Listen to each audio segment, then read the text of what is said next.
Bom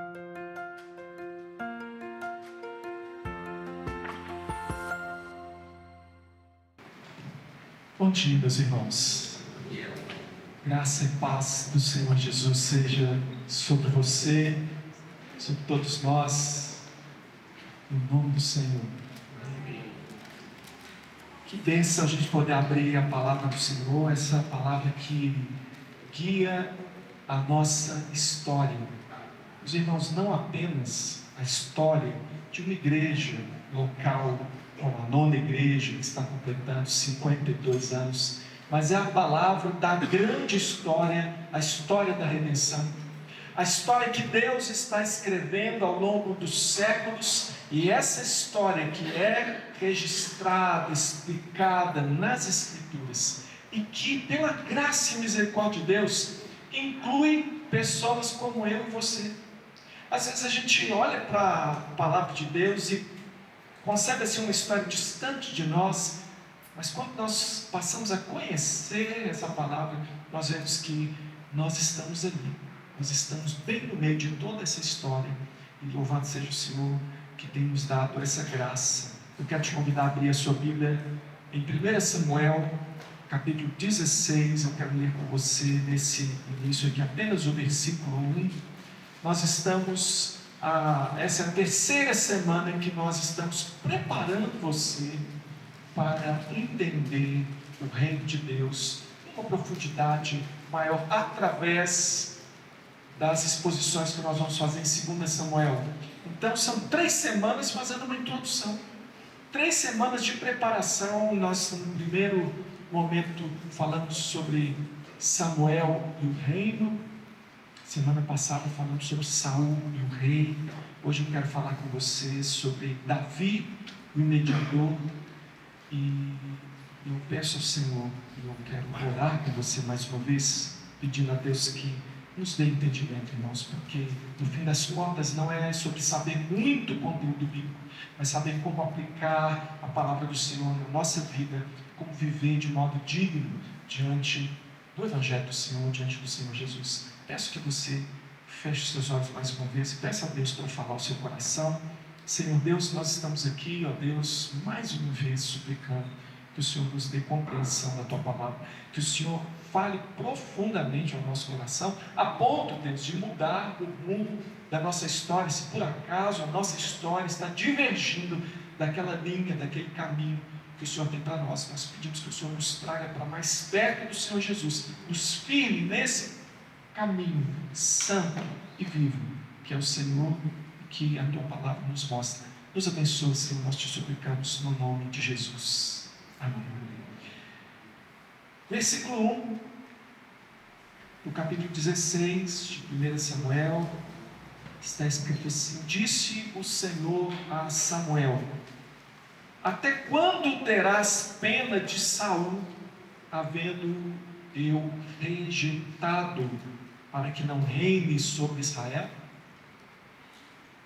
Enche um chifre de azeite e vem, enviar-te-ei a Jessé o belemita, porque dentre os seus filhos me provi de um rei.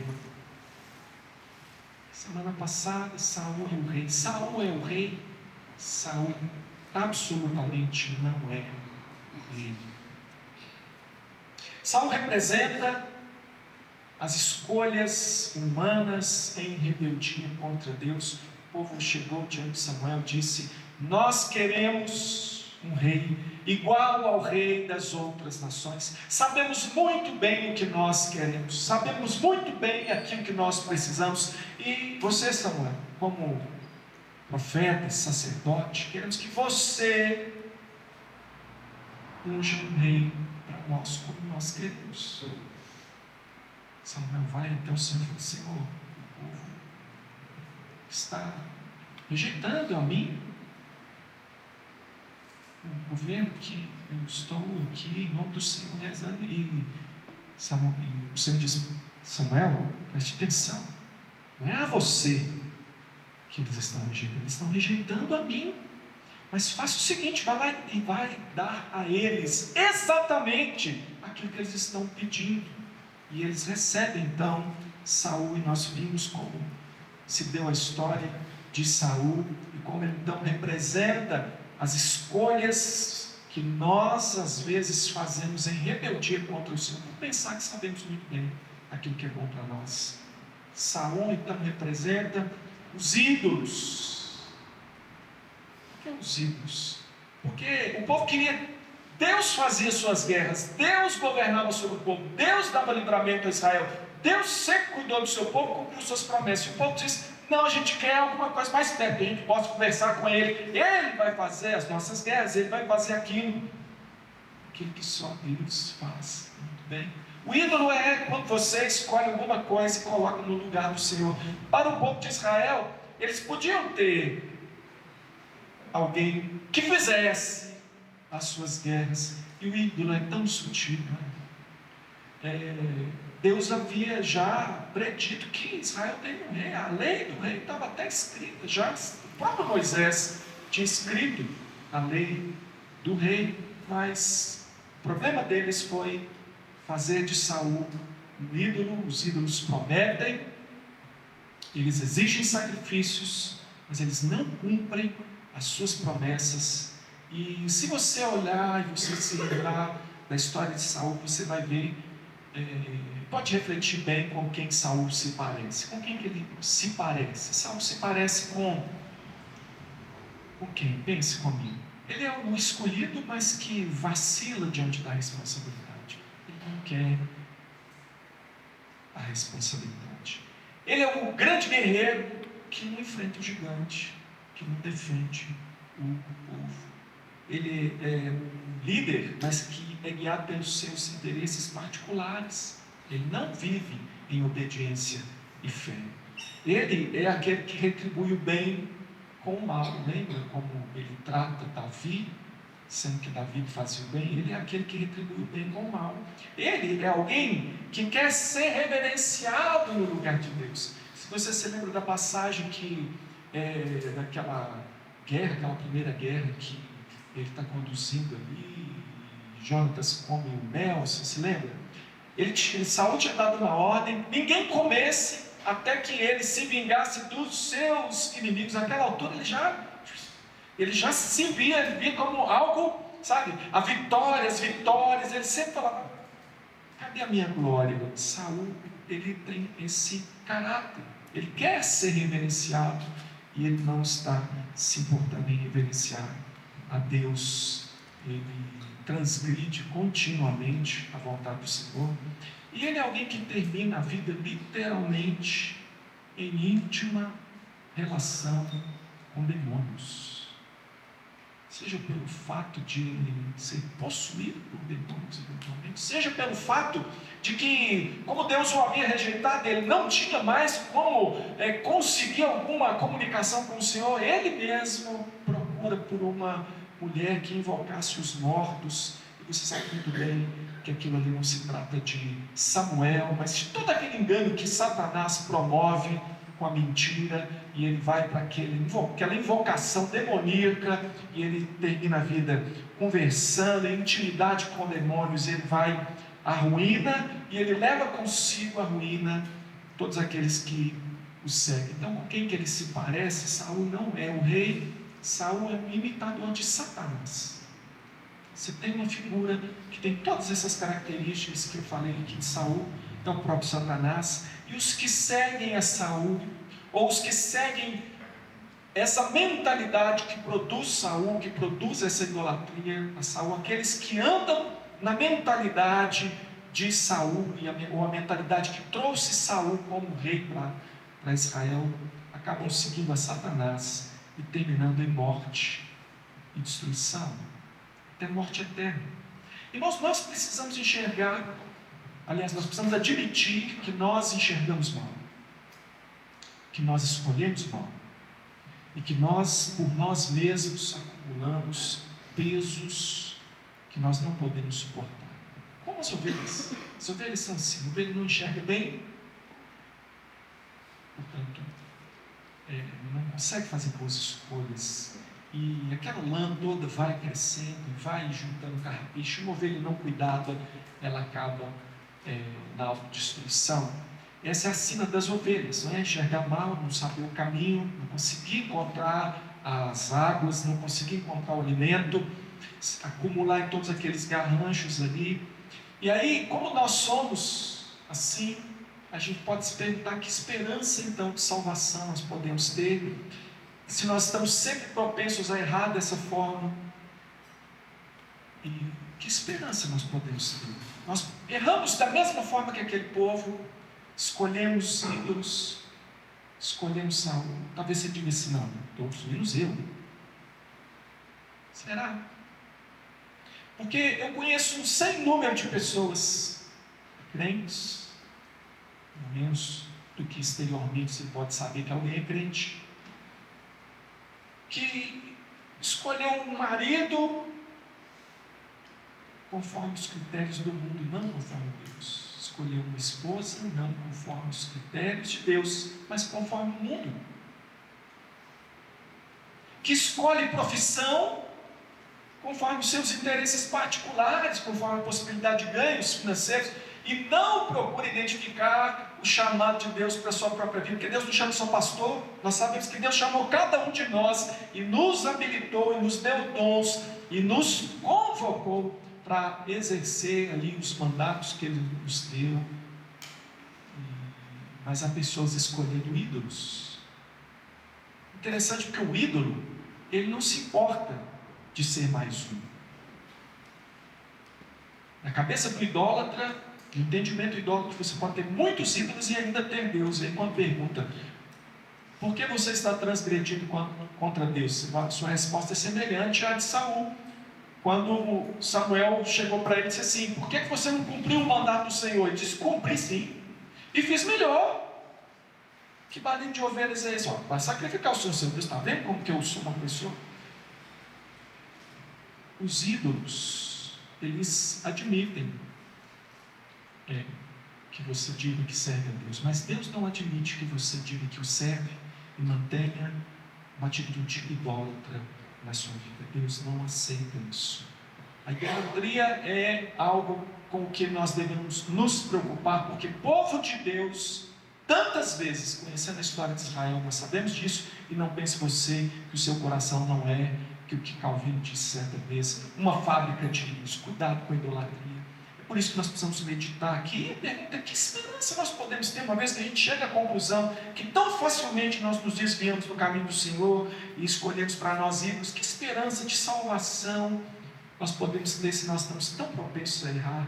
E aí, eu quero dizer para você hoje aqui, me apoiar alguns textos, esse que eu trouxe agora, mais alguns, dizendo a esperança, que a esperança é que Deus escolhe para si um rei, pastor e um perfeito mediador, capaz de livrar você de você mesmo, capaz de livrar você dos seus pecados, capaz de livrar você das suas más escolhas, capaz de salvar você, capaz de dar a você vida eterna. Esse Deus faz assim. E você precisa se sujeitar ao verdadeiro rei. Saul não é o rei. Como ovelha, você precisa de um pastor. E por causa dos seus pecados contra Deus, você precisa de um mediador. Alguém que possa fazer a paz com Deus. Mas Deus escolhe para si um rei, pastor e perfeito mediador. Aí eu me lembro do versículo que a gente leu aqui. Disse o Senhor a Samuel, até quando terás pena de Saul, havendo eu rejeitado, para que não reine sobre Israel? Enche um chifre de azeite e vem enviar-te a Jessé belemita, porque dentre os seus filhos me provi de um rei. Deixa eu mostrar a esperança através desse texto. Mas nós vamos entender aqui, nesse texto de começo, que as providências que Deus toma, nós vamos entender as providências de Deus para a nossa salvação. E eu quero usar como ilustração, preste atenção nisso, como ilustração a história de Davi. Davi e o mediador. Não é quer dizer que Davi seja esse pastor, que a gente fala pastor, você faz essas conexões, né? Davi, pastor, o rei escolhido. Não, vou usar como ilustração. Mas de fato, se você olha para o texto aqui, você vê que Deus é quem escolhe para si. E ele rejeita Saul. E ele também elege. Eu me provi de um meu. Graças a Deus. Porque a escolha e as escolhas relativas à salvação, as escolhas e as ações que propiciam esperança para o nosso coração, que nos dão garantias, são aquelas que Deus faz, e não as terríveis escolhas que nós estamos tão acostumados a fazer. Isso tem que trazer esperança para o nosso coração. Deus não vê como vê o homem, e graças a Deus por isso, que nós enxergamos muito mal. 1 Samuel 16, versos 6 a 7, diz assim: sucedeu que, entrando eles, viu a Eliabe e disse consigo: certamente está perante o Senhor ser ungido. Porém o Senhor disse a Samuel: não atentes para a sua aparência, nem para a sua altura, porque o rejeitei. Porque o Senhor não vê como vê o homem vê o exterior, porém o Senhor o coração.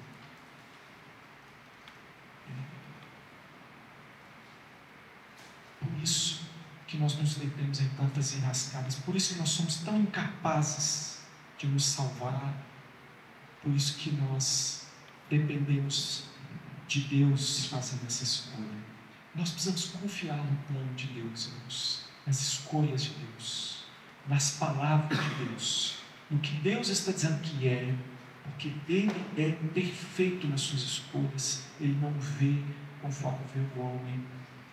Ele é providente. Você vê aqui que Deus está ativo. Ele está ativo nessa escolha, nessas atitudes. Deus atua para a salvação do seu povo. Você vê onde o povo foi parar, conhecendo a história de Saul e do povo seguindo a Saul, escolher e seguindo a Saul. Mas você vai perceber nessa escolha, quando Deus levanta Davi e leva Davi até o trono, você vai ver Deus ativo nessa obra de salvação. E nós precisamos confiar. E eu quero dizer para você da importância de você entender o que significa entregar a vida ao Senhor Jesus, o que significa confiar nas decisões, na providência de Deus, o que significa essa entrega da vida ao Senhor de Cristo. É uma declaração, e precisa ser, porque se a sua entrega a Cristo, ainda que colocada em palavras, eu entrego a minha vida a Jesus Cristo, eu reconheço a Jesus como Senhor e Salvador, ela precisa ser, na prática, uma declaração de incapacidade pessoal e de confiança plena na providência de Deus em todos os aspectos da sua vida. A entrega da vida a Jesus implica em tudo, absolutamente tudo. Eu dependo de Deus, eu quero a orientação de Deus, é isso que eu preciso. É uma declaração de falência, é uma declaração de incapacidade. Se você não se vir como um incapacitado, um necessitado, você não vai seguir as orientações do Salvador. Eu costumo usar o exemplo do bombeiro, tantas vezes vocês já me ouviram usar esse exemplo. O bombeiro é a única pessoa que está subindo a escadaria de um prédio em chamas, todo mundo está descendo. E se o bombeiro entrou na sala onde você está preso, um prédio em chamas, ele disse: nós vamos pela janela, você precisa obedecer o bombeiro, porque ele está ali preparado para tirar você daquela situação. Por mais que possa parecer loucura sair de um prédio pela janela, mas ele tem a informação segura, e você não vai entrar em questionamento. Não, me explica. Não explica que eu quero entender, porque eu só sigo assim se eu entender. Me explica aqui como é. Você vai morrer queimado. Aliás, eu digo a você que você não vai morrer queimado, sabe por quê? E eu gosto dessa figura do bombeiro, assim, para pensar no meu Salvador, porque o bombeiro, ele não está nem aí para a sua opinião, ele entrou ali para salvar você, e se ele está determinado a tirar você dali, ele desmaia você e sai arrastando com você dali, mas ele não vai deixar você morrer. Esse é Jesus Cristo, essa é a obra de Jesus Cristo. Jesus Cristo é aquele que ele não está te pedindo opinião, ele não vai descer pela janela e se lamentar que você não quis seguir. Estava lá, falei com o moço, me segue, ele ficou lá me questionando, quis descer pela escada. O que eu pude fazer? Não posso invadir a individualidade das pessoas, né? Deus não é assim, glória a Deus por isso. Porque você não faria isso com o seu filho. Os filhos nós atravessamos a rua com os nossos filhos pequenos segurando no punho, porque ele não vai se desvencilhar. Não seguro na mão do meu filho, seguro no punho, porque eu arrasto ele para o outro lado, mas a carreta não passa. Então a entrega da sua vida a Cristo precisa ser assim, a esse senhorio. E Deus escolhe, irmãos, tanto as ovelhas, e Ele escolheu Israel para pastorear, e Ele escolheu um povo, Ele escolheu você, como Ele escolhe também um pastor. E ali, quanto às ovelhas e quanto a você ser um escolhido de Deus, você pode se lembrar de João capítulo 1. Ele veio buscar os seus não receberam, mas a todos quantos o receberam, deu-lhes o poder de serem feitos filhos de Deus. Até aí parece que é com você. Os quais não nasceram da vontade do homem, nem da vontade da carne, mas de Deus. Ou seja, Deus planejou você, escolheu você antes da fundação do mundo, antes que você viesse a existir. O Senhor Deus planejou você. E com essa afirmação corroboram tantos textos da Bíblia, né?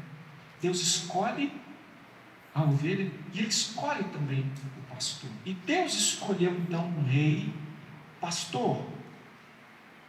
Em 1 Samuel 16, 11 e 12 diz assim: perguntou Samuel a Jessé: acabaram-se os teus filhos? Ele respondeu: ainda falta o mais moço, que está apacentando as ovelhas. Disse, pois, Samuel a Jessé: manda chamá-lo, pois não nos assentaremos à mesa sem que ele venha. Então mandou chamá-lo e veio entrar. Era ele ruivo, de belos olhos e de boa aparência. Disse o Senhor: levanta-te e unge, pois este é ele. A gente sabe que Davi era um bom pastor, né? Ele enfrentou o leão e o urso para salvar as ovelhas do seu pai.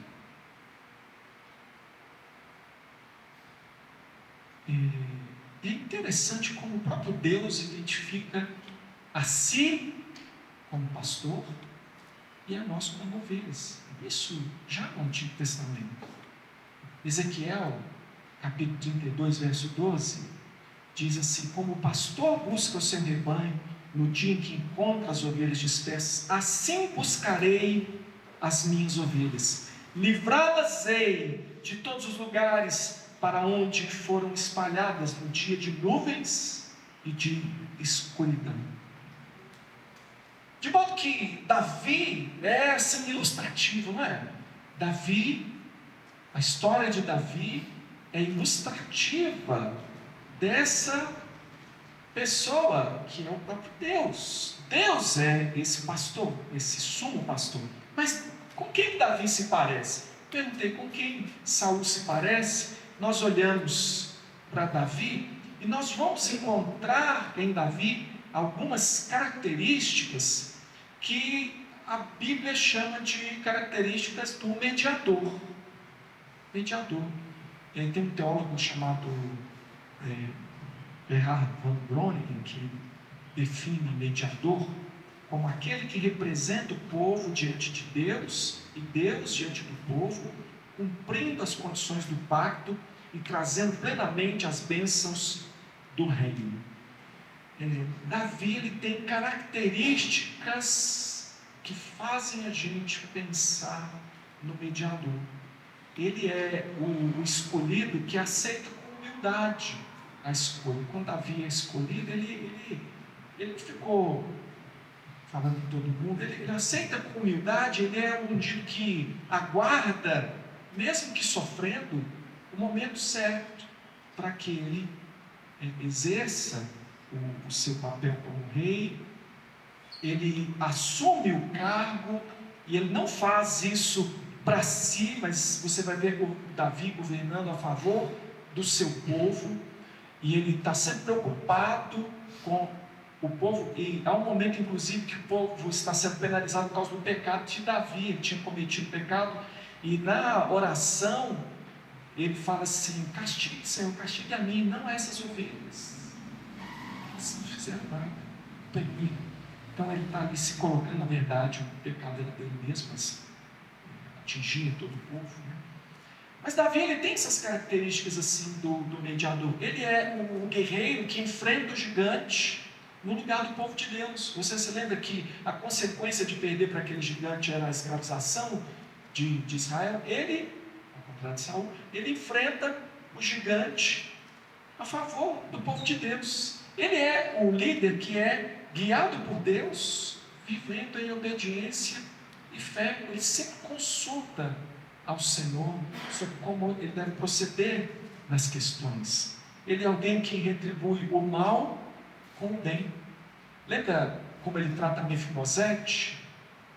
O próprio Mefibosete disse assim: a minha família merece mais que a morte. Quem sou eu para que o rei se lembre de mim? E ele é alguém que retribui o mal com o bem. Ele é alguém que não quer ser reverenciado no lugar de Deus. Você vai ver Davi se questionando, porque ele entendia quem era o verdadeiro rei. Que maravilha!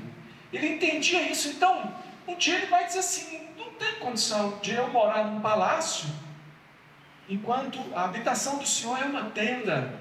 Não faz sentido. E ele fala com Natan, profeta, né? Estou aqui pensando em fazer um templo para o Senhor, que seja digno da grandeza do verdadeiro rei, porque Davi sabia que ele era um rei vassalo. O que é um rei vassalo? É aquele que governa, mas ele governa debaixo da autoridade de um outro rei que é maior que ele. Então ele diz assim, e você sabe que Deus não aprova que ele construa. Depois o Salomão vai construir, mas ele vai dizer para Davi: eu gostei da sua atitude, e eu vou fazer para você casa, e eu vou dar a você e a sua descendência vai ser eterna, e você vai ter um descendente que sempre estará no trono. Sempre haverá um descendente de Davi no trono. Davi termina a sua vida em íntima relação com Deus. Mas Davi não é o verdadeiro rei, não é, irmãos? E nem é o verdadeiro mediador. Ele aponta ao verdadeiro. Ele é sombra.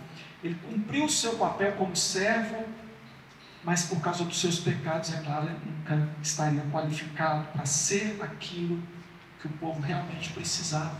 Então, 1000 anos depois dele, é que a gente vai ver essa verdadeira escolha, Deus escolhendo para si um perfeito mediador.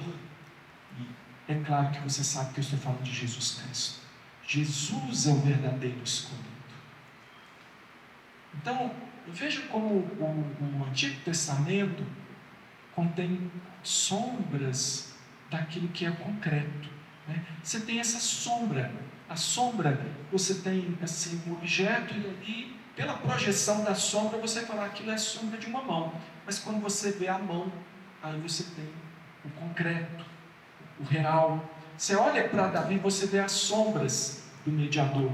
Mas olhando para Cristo, você vai ver o verdadeiro escolhido, perfeito mediador, o descendente prometido a Davi, mas o descendente que é também a mesma promessa de descendente que foi feita a Adão, quando foi dito que o descendente esmagaria a cabeça da serpente. Jesus é aquele que é o prometido e que é o verdadeiro escolhido e que é o supremo pastor e que é o perfeito mediador. Então, como eu disse, o mediador se refere àquele que representa o povo diante de Deus e Deus diante do povo, cumprindo as condições do pacto, trazendo plenamente as bênçãos do reino. Isaías, irmãos, profetizou sobre esse mediador. Lá em Isaías 42 a gente encontra assim: eis aqui o meu servo, a quem sustenho, o meu escolhido, em quem a minha alma se compraz. Pus sobre ele o meu espírito, e ele promulgará o direito para os gentios. Não clamará, nem gritará, nem fará ouvir a sua voz na praça, não esmagará a cana quebrada, nem apagará a torcida que fumega. Em verdade, promulgará o direito, não desanimará, nem se quebrará, até que ponha na terra o direito. As terras do mar aguardarão a sua doutrina. Assim diz Deus, o Senhor, que criou os céus e os estendeu, formou a terra e tudo quanto produz, que dá fôlego de vida ao povo que nela está, e o espírito aos que andam nela. Eu, o Senhor, te chamei em justiça, tomar-te-ei pela mão e te guardarei, e te farei mediador da aliança com o povo e luz para os gentios, para abrires os olhos aos cegos, para tirares da prisão o cativo e do cárcere os que jazem em trevas. Eu sou o Senhor, este é o meu nome. A minha glória, pois não darei a outrem, nem a minha honra às imagens de escultura. Eis que as primeiras predições já se cumpriram, e novas coisas eu vos anuncio. E antes que suceda, eu vos farei ouvir. Davi então prefigurou o mediador. Davi 1000 anos antes de Cristo. Isaías profetizando 700 anos antes de Cristo. Davi prefigurou o mediador, mas ele não preenchia os requisitos de santidade para se entregar literalmente, figuradamente, ele faz as coisas, mas ele não tinha os requisitos de santidade para se entregar literalmente pelas ovelhas, como sacrifício de paz, fazendo a mediação entre Deus e os homens. Mediação, irmãos. Já ouviu falar em audiência de mediação? Mediação, há um conflito, é preciso mediar para que haja paz. Os homens todos, nós estamos em conflito contra Deus, desde o pecado, no Éden, há um conflito, há uma guerra, não há paz, e o mediador é aquele que vem para fazer a paz. Jesus é o perfeito mediador para o qual Davi aponta. 1 Timóteo capítulo 2, verso 5 e 6 diz: porque há um só Deus e um só mediador entre Deus e os homens, Cristo Jesus, homem, o qual a si mesmo se deu em resgate por todos, testemunho que se deve prestar em tempos oportunos. Ainda Hebreus 12, 24 diz: e a Jesus, o mediador da nova aliança, e ao sangue da aspersão, que fala coisas superiores ao que fala o próprio Abel. Irmãos, nós vamos encontrar desde Abel até a manifestação de Cristo, vários que figuraram, que apontaram para o real, que é Cristo. Então, Abel morre inocente, mas não sem pecado. De certa forma, ele aponta para Cristo, que morre inocente e sem pecado. Nós vamos ver essa prefiguração e essas sombras todas no Antigo Testamento. Nós estamos mostrando para você o Antigo Testamento, e vamos entrar na série agora, tratando dos aspectos aqui em 2 Samuel. Nós vemos tantas sombras até chegar no real, que é Cristo. Apenas Cristo é o mediador. Apenas Ele pode governar sobre a sua vida. Apenas Ele é o rei desse reino que foi inaugurado plenamente no dia de Pentecoste, quando o Senhor inaugura ali a sua igreja. E se cumpre a promessa. Agora o rei entronizado, Jesus Cristo, depois de morto e ressuscitado, assunto aos céus, assentado efetivamente no trono, governa o seu povo, não pela lei escrita em tábuas, mas por uma lei que agora é escrita no coração, como era a profecia. E ela é escrita no coração pela operação do Espírito Santo, que desce sobre a igreja, que age na sua vida e que nos leva a nos render a Cristo. Nós somos levados à conversão pela operação do Espírito Santo. O reino, então, está estabelecido plenamente hoje. Por que nós estudamos o Velho Testamento? Nós temos que ver que o plano de Deus, ele é perfeito. Sempre Deus esteve agindo. Nós temos a plenitude agora, mas temos que entender o que ela significa. Nós temos que entender como que a revelação do Senhor, ela vai crescendo. Então, a cada momento na história do Antigo Testamento, nós vemos a revelação progredindo até que chega a plenitude em Cristo. E Cristo, então, é a revelação completa. Por isso que nós estamos pregando o Antigo Testamento e, ao mesmo tempo, nas quintas-feiras, nós estamos pregando Apocalipse. Começamos a apresentar. Por quê? Porque ali nós temos a consumação, nós temos ali a plenitude do reino.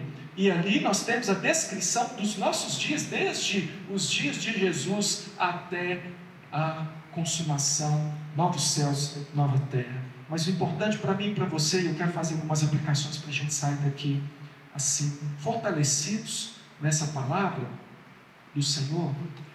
Eu quero lembrar você, então, primeiro dizendo que apenas Cristo deve governar sobre a sua vida e não Ele governa a sua vida mesmo. Você não é o rei. Você não pode entender Deus como seu diferencial competitivo na vida. Você toma todas as decisões, aí você chama Deus para te abençoar.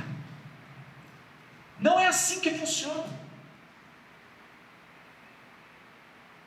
Você não chama Deus para te abençoar. Você entra no caminho e segue o caminho de Deus, que é abençoado. Obedecer é ser abençoado. É em obedecendo o verdadeiro rei que você é abençoado. Há muitas pessoas pregando um evangelho muito parecido com o verdadeiro, porém falso. Parecido não é igual. Há um evangelho que vem e mostra para você o grande amor de Deus. Verdade ou mentira? Verdade. E aí Deus diz assim: já que Deus te ama tanto, pode pedir que Ele vai fazer tudo o que você quiser.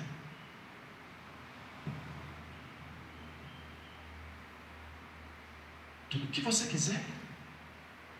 A sua história é assim tão destacada e importante. Deus vai servir a sua pequena história. Irmãos, a grande história da redenção é a história de Deus atuando para nos salvar. Todos os personagens que nós encontramos na Bíblia, que às vezes a gente acha que são grandes pessoas, Davi, o grande Davi, você vai ver a história dele, um grande pecador, um grande necessitado. Todos nessa história que estão registrados aqui são pessoas dependentes da graça de Deus, assim como nós. Não é a história de Davi, não é a história de Saul, não é a história de Moisés, não é a história de nenhum deles. É a história de um Deus de amor, mas de um Deus. As pessoas esquecem o que significa Deus. Deus é pleno, Ele é quem determina, a história está nas mãos dEle, é Ele quem governa, é Ele quem fez você com um propósito. Você precisa conhecer o propósito de Deus e andar nos caminhos do Senhor. Qual o propósito de Deus para a sua profissão? É Ele quem diz. Qual o propósito de Deus para o seu casamento? É Ele quem diz. Qual o propósito de Deus para a sua solteirice? É Ele que diz. Qual é o propósito de Deus para todas, absolutamente todas as coisas da sua vida? Deus é quem determina. E você precisa conhecer a vontade de Deus para a sua vida. E não achar que você pode tomar as decisões como se você fosse um rei e chamar Deus para abençoar. E fazer diferente do que Deus está mandando, como Saul fazia, achando que estava fazendo certo. E cada dia se aproximou mais daquele que era, afinal de contas, o seu verdadeiro Senhor, que é o inimigo das nossas almas. Você não é rei. Você é um imitador de Deus ou você é um imitador de Satanás. Está diante de você a vida eterna e a morte eterna. Não existe ninguém em cima do muro. Ou você está imitando a Deus ou a Satanás. Como ovelhas, nós enxergamos mal, escolhemos mal, acumulamos pesos que nós não podemos suportar. Mas a nossa esperança está no fato de que Deus escolheu para nós um rei, pastor, perfeito, mediador. Jesus é o mediador e é o modelo com o qual nós devemos parecer. Ele é ativo. Olha, mais que Davi, Jesus é o escolhido que aceita a responsabilidade com humildade. Ele é o ungido que aguarda a hora certa, mesmo sofrendo. Não faz isso para si, mas para o Pai, em obediência ao Pai e a favor do seu povo. Então ele vai à cruz. Por isso Jesus é pleno. Não dá para. Eu paro de olhar para Davi quando eu vejo Jesus. Davi é sombra, Jesus é plenitude. E aí eu pergunto: você está vacilando diante do chamado de Deus para a sua vida? Você está amando mais a si mesmo? Porque Deus chamou você para amar a Deus e amar ao próximo. Por que Deus não manda a gente amar a si mesmo? Porque você não precisa mudar. É o que a gente mais sabe fazer. É gostar da gente mesmo, amar a gente mesmo, concordar com a gente mesmo, achar que a gente está certo. A gente precisa ser liberto de nós, de achar que a gente é o centro do mundo. Por isso que nós devemos amar a Deus sobre todas as coisas e ao próximo. Isso é seguir o Senhor. Essa é a nossa luta. Amar a Deus e amar o próximo. Amar a si mesmo não luta não. Mais do que Davi, Jesus é o guerreiro que enfrenta o gigante no meio do seu povo. E aí, o gigante não é Satanás. Satanás foi vencido na cruz. Irmão, foi mesmo, mas a grande vitória de Jesus é a derrota do pecado. É ter pago pelos nossos pecados e nos dado condições de não sermos mais escravos do pecado. A grande vitória, o guerreiro destruído ali, Satanás também. Mas o pecado, irmãos, o povo de Deus, ele está liberto do pecado, porque Jesus o venceu por nós. Então é muito mais do que Davi. Ele absorveu o pecado, ele aceitou o pecado sobre si para nos salvar. Aí a pergunta: você luta contra o pecado? E lá em Hebreus nós vamos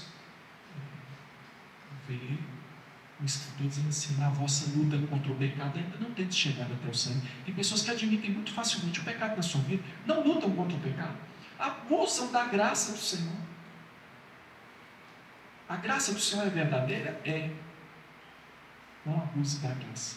E eu desconfio seriamente, não sou juiz, graças a Deus, não tenho que julgar ninguém, mas eu desconfio seriamente daqueles que acreditam na graça de uma forma que o pecado seja permitido na sua própria vida. Ele não luta contra o pecado, ele mantém o pecado na sua vida. Eu desconfio de que você não ame o Senhor, você ama a si mesmo, você ama o pecado e você quer ser salvo, né? Faz um apelo para Satanás para você ver, um apelo de salvação para Satanás. Você quer aceitar Jesus como seu Salvador? Satanás vai querer. Claro que não tem nada a ver, né, irmãos? Eu estou fazendo uma digressão aqui. O que ele não aceita é como Senhor. Mas a Bíblia não mandou você aceitar Jesus como Salvador. Ela disse para você confessar Jesus como Senhor. Você leu o texto lá de Romanos? E você tem que confessar Jesus como Senhor. Porque quem confessa Jesus como Senhor, então o pecado não é mais Senhor da sua vida. Então nós não podemos deixar o pecado, isso aí todo mundo faz, isso aí é assim mesmo, e deixar o barco correr. Porque você está transgredindo contra o Senhor, está aceitando, e essa coisa cresce, viu? E Saul estava no meio do povo de Deus, era lá do povo, foi de certa forma escolhido por Deus também, né? Você sabe que na verdade Deus só estava dando o que o povo queria, mas ele estava ali e ele se convenceu. Olha, Saul entre os profetas, que tal? Saul profetizou algumas vezes. Saul profetizou antes de ser coroado. Saul profetizou depois de endemoniado, perseguindo Davi para matar. Deus Aí tem pessoas que acham que porque estão na igreja, porque exerce cargo, porque isso, porque aquilo. Olha, cuidado desse coração seu aí, viu? Você não é servo de Satanás, não. Jesus Cristo já derrotou o pecado na sua vida. A vossa luta contra o pecado não tenta chegar até o sangue. Vamos dar sangue nessa luta aí. Vamos buscar o Senhor, vamos pedir graça. Porque Ele dá poder a você. Esse poder é o poder do Espírito Santo. O Espírito Santo, a Bíblia diz, andai em espírito e não satisfaz as concupiscências da carne. Você está satisfazendo a carne porque você não anda no Espírito. Porque se você andar no Espírito, Jesus disse aos discípulos, não vos compete saber tempos ou épocas que o Pai reservou pela sua exclusiva autoridade, mas recebereis poder ao descer sobre vós o Espírito Santo, e sereis minhas testemunhas em Jerusalém, Judeia, etc. Ser testemunha de Jesus não é só falar de Jesus, é ter uma vida coerente com Jesus Cristo, e nós recebemos poder para isso. O poder para testemunhar vem dessa ação permanente do Espírito Santo na nossa vida. E a Bíblia diz, enchei-vos do Espírito. Ora, tem alguma coisa para você fazer nesse negócio aí, irmão. Porque se você tem o Espírito Santo, e todo crente tem, todo crente é batizado com o Espírito Santo, viu? Todo crente. É na salvação. Você já recebeu o Espírito Santo na sua vida.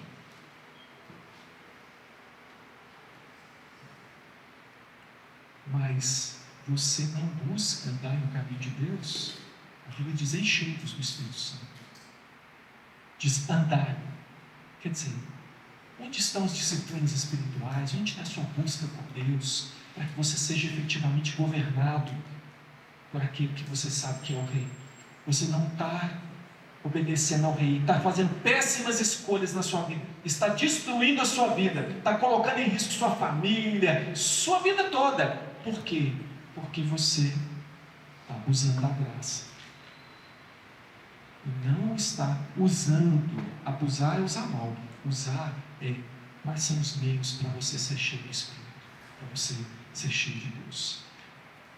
Mais do que Davi, Jesus é aquele que retribui o mal com o bem. Todo o mal que nós fizemos contra Ele, nós o crucificamos. Não foram os romanos, não foram os judeus. Jesus foi crucificado por causa dos nossos pecados. Então nós crucificamos Jesus. Ele retribui o mal com o bem. Mais do que Davi, Jesus é alguém que sendo Deus, ele não buscou glória para si mesmo, mas sim a glória do Pai. Todo o tempo ele glorificava o Pai.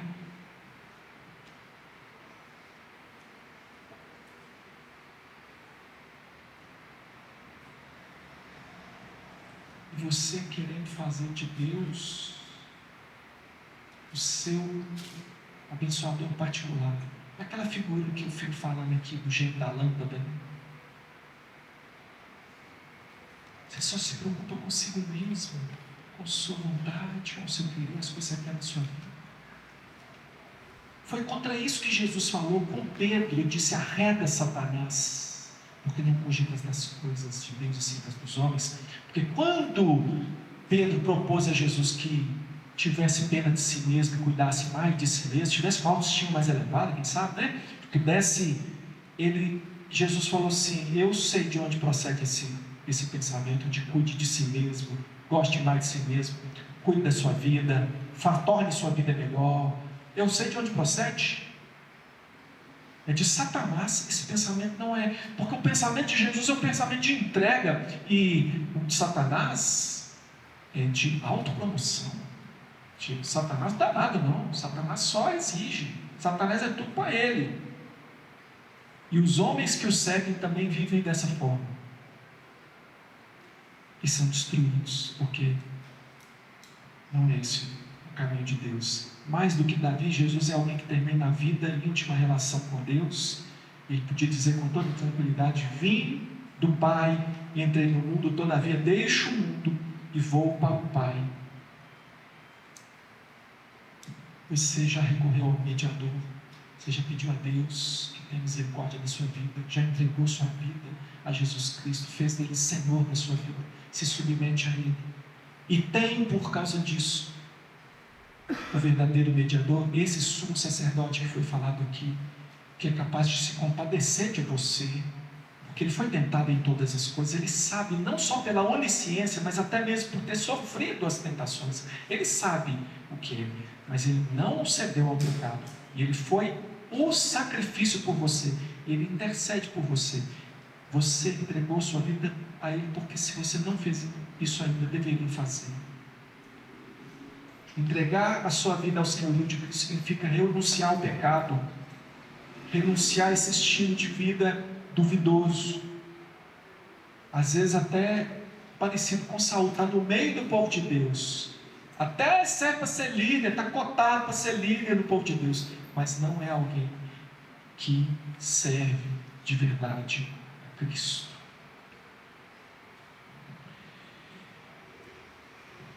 Tomou Samuel o chifre de azeite e ungiu no meio dos seus irmãos, e daquele dia em diante o Espírito do Senhor se apossou de Davi.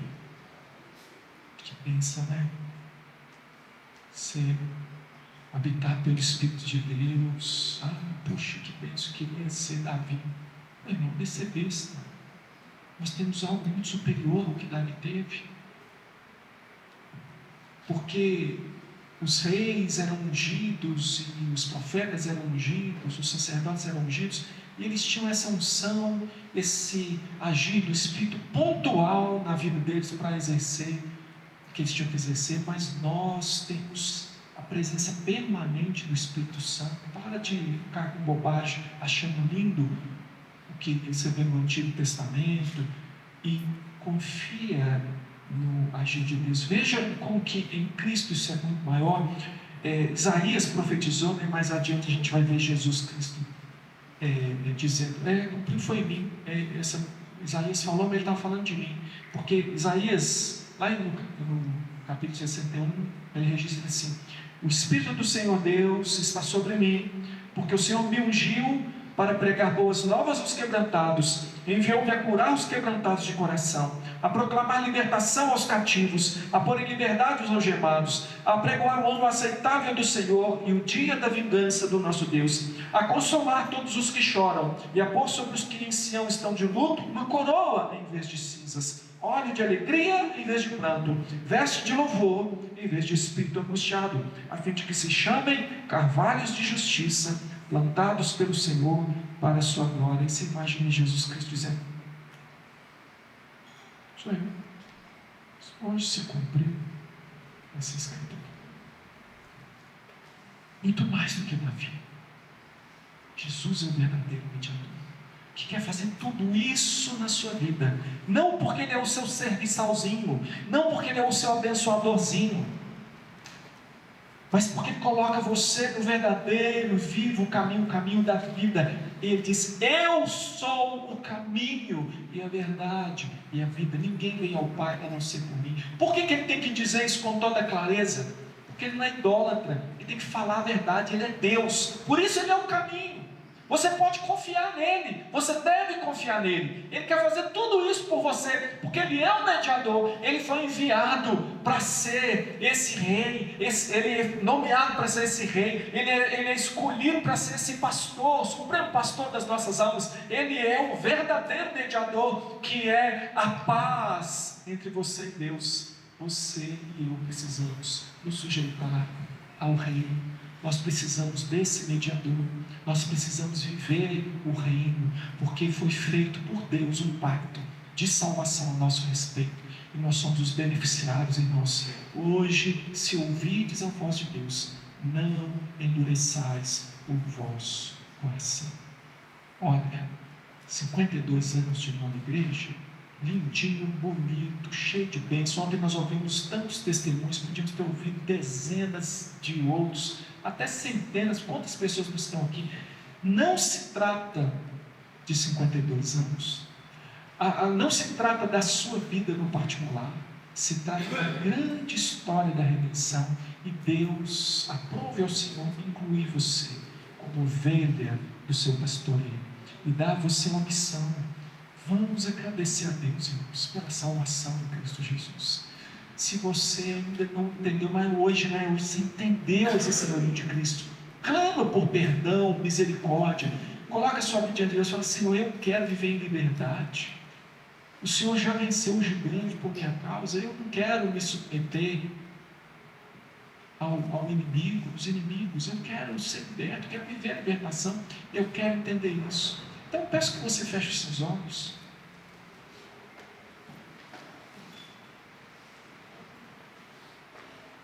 E que você faça uma oração. Eu vou fazer uma oração, mas eu gostaria que você também orasse. E que você orasse pela sua vida. E que você glorificasse a Deus pela graça de ter levantado por nós alguém que fosse o rei que governasse a nossa vida, que nos colocasse num reino de amor, não um império das trevas, mas um reino do Filho, do amor de Deus. Esse Deus, agradeça porque Jesus se colocou como mediador a seu favor, e isso custou a vida dele. E peça ao Senhor que te dê a graça de viver uma vida cheia do Espírito, para que você não negue a Deus nas suas atitudes, mas viva em obediência como um súdito do Rei. Que o Espírito de Deus enche a sua vida. Que você, pela graça do Senhor, pela ação do próprio Espírito também, se torne uma pessoa que deseje mais a Deus, busque mais a Deus, porque Deus também faz isso, irmãos, efetua em nós o querer e o realizar. Vamos orar, faça a sua oração. Senhor Jesus, nós te glorificamos. Que bom saber que Tu és o verdadeiro mediador. Obrigado por ter tanto amor e tanta paciência conosco, a ponto de nos ensinar com tantos exemplos, modelos, tipos, figuras, pessoas que o Senhor levantou e usou para ilustrar, para ser como que uma sombra da grande realidade que é Cristo Jesus, a revelação plena do amor de Deus. Obrigado porque Jesus Cristo é o Rei. Que Rei maravilhoso! Um Rei servo. Quem somos nós, ó Deus, para ter um Rei que se importa com o seu povo?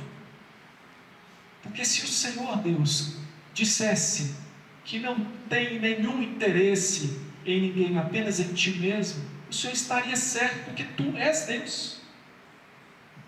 Mas o caráter do Senhor é tão lindo, tão maravilhoso, que o Senhor é amor, e o Senhor pagou o preço por nós, e o Senhor ainda hoje está nos chamando à conversão.